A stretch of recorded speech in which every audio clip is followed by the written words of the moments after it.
Salam sejahtera, kami dari kumpulan kreatif art SMKM, SMK Medamit, Limbang, Sarawak. Saya Elisia Unit. Saya Kanesa Alvina. Saya Imran Kiri. Kami telah menghasilkan satu model banner teknologi hijau yang diberi nama Textile. Dia adalah merangkumi penerapan elemen teknologi hijau, yaitu sumber tenaga, penginputan, bangunan, pengurusan sisa, pertanian, perhutanan, industri, dan ICT. Sumber tenaga elektrik yang digunakan dalam Textile adalah tiga sumber yang utama, yaitu tenaga angin, tenaga solar, dan tenaga air. Tenaga angin adalah tenaga yang digunakan untuk kawasan titik gunung, hutan, titik kawasan perindustrian, pertanian, yang menggunakan sumber tenaga yang banyak dalam penghasilan produk industri dan pertanian. Selain itu, tenaga solar juga digunakan untuk menjana elektrik di bangunan induk seperti balai polis, hospital, balai bomba, dan kawasan perumahan. Di samping itu, Textile menggunakan satu sumber tenaga lain, yaitu sumber air hujan. Air hujan akan dikumpulkan oleh bangunan industri, stasiun komunikasi, restoran, serta disalurkan ke dalam tangki bawah tanah. Air di dalam tangki bawah tanah akan dipump ke stasiun penjana elektrik untuk kegunaan seluruh mana. Jika kemarau dan air hujan tidak mencukupi, air akan dipump dari tasik ke tangki bawah tanah untuk kegunaan seluruh mana. Maka tenaga elektrik akan sentiasa mencukupi untuk kegunaan Textile. Textile merupakan banner yang menggunakan aplikasi AI dalam sistem pengangkutan dengan bus tanpa pemandu sentiasa ada di seluruh bandar. Selain itu, tidak ada lampu isyarat dibina dalam bandar ini karena semua pemandu akan menggunakan aplikasi AI untuk mengetahui susunan pergerakan kereta.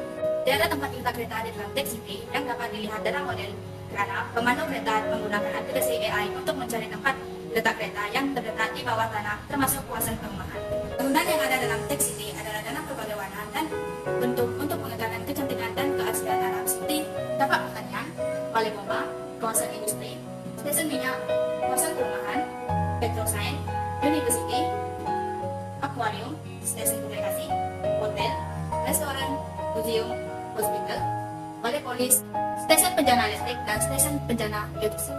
Pengurusan sisa dan air sisa dari setiap rumah atau kawasan industri akan disalurkan ke tempat penjana geodesi. Sisa akan diproses untuk menghasilkan gas memasak dan disalurkan ke setiap pengguna dalam Textile. Ini dapat menghemat kos dan dapat diperbaharui serta dapat menjaga kelestarian bandar. Kawasan industri adalah untuk menjadi sumber keuangan bagi Textile. Perindustrian Textile adalah berunsur industri elektrik dan elektronik karena bandar ini merupakan bandar yang sangat berteknologi tinggi untuk menampung keperluan aplikasi AI yang digunakan dalam pengurusan bandar. Textile masih menggunakan unsur pertanian dengan penggunaan teknologi canggih atau teknologi hidroponik. Hasil pertanian akan dijadikan sebagai sumber makanan di bandar dan hasil pelimpahan akan dijadikan sebagai bahan makanan ekspor untuk menjadi sumber keuangan. Perhutanan Textile juga dijaga dan dipelihara dengan baik untuk menjaga kelestarian bandar dan meningkatkan indeks udara yang segar dalam kawasan bandar. ICT merupakan teknologi yang ditekankan dalam Textile dengan adanya stasiun telekomunikasi dengan rangkaian 3G. Ini merupakan satu-satunya penggunaan untuk tujuan jalinan jaringan Textile. Selain itu, penggunaan ICT juga diterapkan di bandar ini dengan setiap bangunan dilengkapi dengan sumber ICT untuk memudahkan pengurusan masing-masing. Tiada pejabat pos di bandar ini karena semua pengurusan dan dokumen akan dihantar ke Textile menggunakan drone dengan kerjasama rangkaian komunikasi dalam Textile. Memandangkan kehidupan di Textile agak membebankan dan penduduk akan mencari tempat untuk beriadah. Maka, terdapat taman-taman rekreasi di tempat perumahan untuk dijadikan sebagai tempat rekreasi bersama keluarga. Taman rekreasi awam terletak di tepi kota, dibina di tepi bandar untuk kegunaan rekreasi seperti berjogging atau bersenam pada waktu petang selepas bekerja.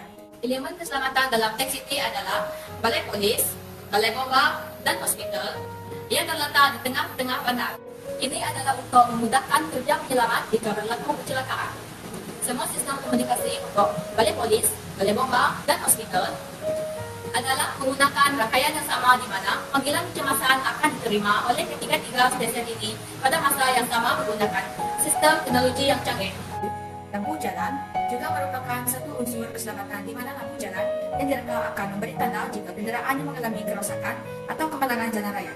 Selain itu, petrosains, museum, akuarium, dan kompleks membeli belah yang bersaiz besar serta berbentuk kreatif merupakan tempat yang sangat sesuai untuk sektor pelancongan lawatan sambil belajar juga ditekankan oleh Textile karena terdapat universiti yang mempunyai infrastruktur yang canggih dan berteknologi. Petrosains yang berjalinan dengan badan korporat luar negara, akuarium yang mempunyai banyak misteri dasar laut, serta museum yang mengekalkan keunikan tanah air. Elemen bergerak dalam modul Tech City adalah kincir angin. Secara kesimpulannya, Tech City merupakan satu pandang hijau yang sangat sesuai didiami oleh berbagai lapisan masyarakat demi kesejahteraan Batak. Sekian, terima kasih.